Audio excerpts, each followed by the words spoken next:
السلام عليكم. من فترة إذا متابعيني كان صوتي رايح بالمرة وكنت عم نزل فيديوهات غصب عني وصوتي يعني أنجأ لي طالع. رح أترك لكم رابط الفيديو بصندوق الوصف فيكم تتأكدوا من الموضوع لأنه صوتي كان مبحوح على الآخر. عملت هيدي الوصفة أحبائي، أنا عملتها من فترة ورجعت عملتها وقت كنت كتير تعبانة ومريضة، كنت مرشحة، كان عندي انفلونزا، كنت مريضة على الآخر. رجعت هيدي الوصفة واستفدت منها كتير. كرمال هيك رجعت حبيت اني اعيد هيدي الوصفة لحتى تستفيدوا انتم منها، بما انه نحن هلا بشباط وهيدا الطقس في كتير ناس بتعاني من انفلونزا، من ضيق تنفس، بتعاني من بحة بالصوت بسبب طبعا الطقس كتير بارد. عندي هون مثل ما شايفين البصل، جبت بصل كبيرة وفضيتها من الداخل بهيدي الطريقة. أول شي شلتهم بالسكينة ورجعت مثل ما شايفين بالملعقة أو بالملعقة، رجعت شلت البصل كله من الداخل. البصل مضاد حيوي طبيعي أحبائي للناس اللي بتعاني من الرشح، من السعال الحاد. كتير مهم البصل، ينصح بأكل البصل كتير، خاصة البصل الني، لأنه فيه فوائد كتير عظيمة.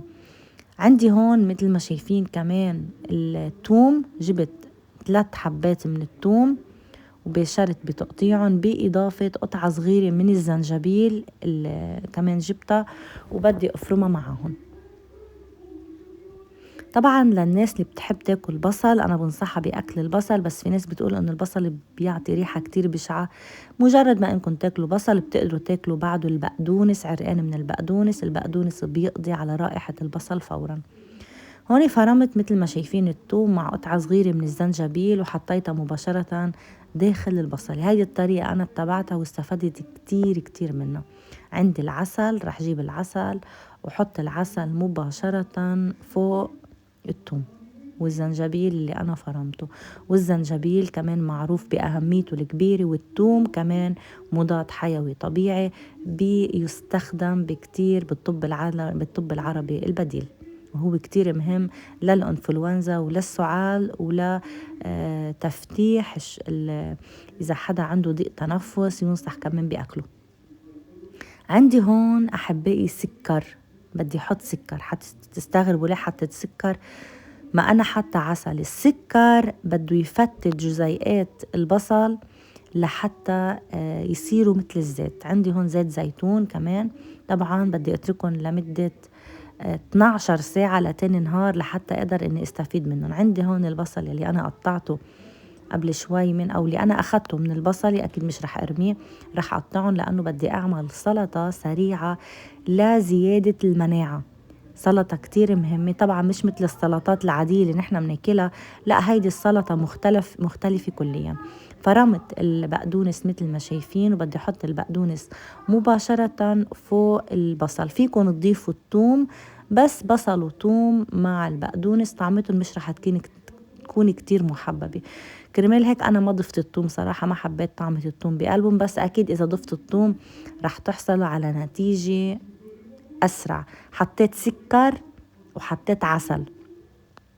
مثل ما قلت لكم السكر رح يفتت جزيئات البصل ورح تصير عنا مثل الزيت. عندي كمان هون ليمونة الحامض رح أعصرها كلياتها، رح ينزل بذر مش إشكال، رح نشيلهم كلهم. فيكم كمان أحباء تجيبوا البصلة تعملوها مثل ما أنا عملتها، تشيلوا كل البصل من قلبها وتحطوا بقلبها سكر مليانة. تاني نهار رح تلاحظوا إنه السكر صار مثل الزيت.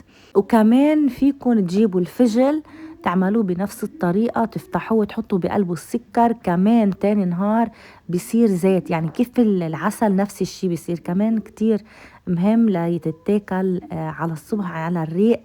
كمان بفيد كتير أحبائي للصوت. إذا كان عندكم بحة، إذا كان عندكم انفلونزا مش قادرين تتنفسوا، سعال حاد، كتير كتير مهمة أحبائي هيدي الأفكار اللي عم بعطيكم إياها. هوني خلطتهم مثل ما شايفين وبدي أعملهم بهيدي الطريقة. كمان بدنا ناكلها تاني نهار، يعني بدنا ننطرها لمدة 12 ساعة لنقدر ناكلها. نحن بنقدر إنه نعملها قبل بالنهار وتاني يوم نقدر إنه نستخدمها أو ناكلها لحتى نستفيد منها، لحتى كل الشيء الموجود بقلب البصل بسبب السكر اللي نحن حطيناه رح كلياته يفتوا وبنقدر إنه نستفيد منهم على الريق صباحا. هون أحبائي بعد 12 ساعة تاني يوم شوفوا عندي كيف صاروا. اختلطوا كلياتهم بقلب بعض، والسكر فتت جزيئات البصل. شوفوا كيف صاروا عندي. شفتوا هيدي المادة السائلة اللي عم تنزل، هيدي على الريق رائعة، عن جد رائعة. أنا جربت. هلأ فوتوا أحبائي، انزلوا على صندوق الوصف وشوفوا وادخلوا على الفيديو وشوفوا قد ايه كان صوتي رايح. صراحة عم بحكيكم ما كان عندي صوت بالمرة، كنت كتير كتير كتير تعبانة. أنا من الأشخاص اللي بهرب من الأدوية، ما بحب الأدوية أبدا، ما بحب الحبوب، الأدوية أدوية وجع الراس. يعني بحب اني اشرب اليانسون، اشرب الزهورات، كل شيء طبيعي انا بحب اني استخدمه. ببعد كتير عن الحبوب والادوية لاني ما بحبهم صراحة. هون تاني نهار مثل ما شفتوا صاروا عندي كمان البقدونس، بتحسوا في لونهم هيك في بياض عليهم. هيدا طبعا بسبب مثل ما قلت لكم السكر اللي نحن ضفناه للمواد اللي نحن حطيناها، فبتصير بهيدا الشكل. هيدي البقدونس والبصل بتقوي المناعة، كمان ملعقة على الريق بتساعد كتير أحبائي بالشخص مجرد ما أنه ياكلهم بيحس برياحة، خاصة بالزلعوم بيكون كتير متضايق. أنا عم بحكيكم عن تجربة شخصية. كمان بدي فرجيكم بعد على كتير قصص لقدام. تابعوا الفيديو للنهاية لأنه بدنا نشوف كمان أنا شو استخدمت. عندي هون الطحينة كمان، هيدول كانوا يستخدموهن وبعدهم عم يستخدموهن مع زيت زيتون. بنخلطهم بهيدا الشكل، كمان بيتاكلوا على الريق او حتى هلا مش ضروري على الريق. اذا كنتوا تعبانين قوموا حطوا زيت زيتون، ملعقة زيت زيتون مع ملعقة الطحينة او زيت السمسم، كمان كتير مهمة بتفيد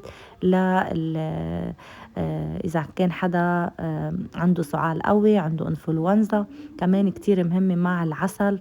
فعلا مثل ما شايفين مواد طبيعية مهمة كتير للاستفادة منها. وبتعرفوا العسل قديش يعني له فوائد عظيمة لا تعد ولا تحصى. هلا أنا خلطتهم بهيدا الشكل وحطيتهم على النار، سخنتهم وأكلتهم سخنين. كمان ضفت لهم برتقال، او فيكم تضيفوا ليمون الحامض. ليمون الحامض حسيته كتير حاد فما قدرت اني اكله لانه كنت كتير تعبان، ما قدرت اني اكلهم كلهم مع بعض، اخترت البرتقال. هو نفس النتيجة تقريبا، بس الليمون الحامض بيجي حاد زيادة، فاخترت البرتقال.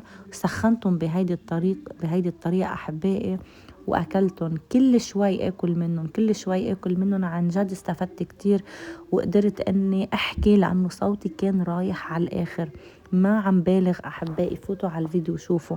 كمان عملت، لأنه أنا من الأشخاص مثل ما قلت لكم ببتعد كتير عن أدوية الالتهابات، ما بحب أبدا هيدي الأدوية. حتقولوا لي ليه؟ بقولكم ما بحبها. ستي كانت هيك على فكرة، كانت دايما تتبع كل شيء مواد طبيعية تحب تاكلها. ما بتحب كانت الأدوية أبدا. فأنا طالعة يعني ما بحب الأدوية، فبحب دايما إني اتبع كل شيء طب عربي بديل. هون بسخنهم كتير منيح مثل ما شايفين، وحطيت معهم زيت زيتون وشربتهم. كمان فيكم تضيفوا لهم العسل من دون السكر. هيدا كان فيديو اليوم أحبائي، بسرعة اعملوا شير لحتى يستفيد الكل، وما تنسوا تفوتوا على الفيديو لتشوفوا عن جد قديش كنت تعبانة وارتحت كتير بعدين. إلى اللقاء.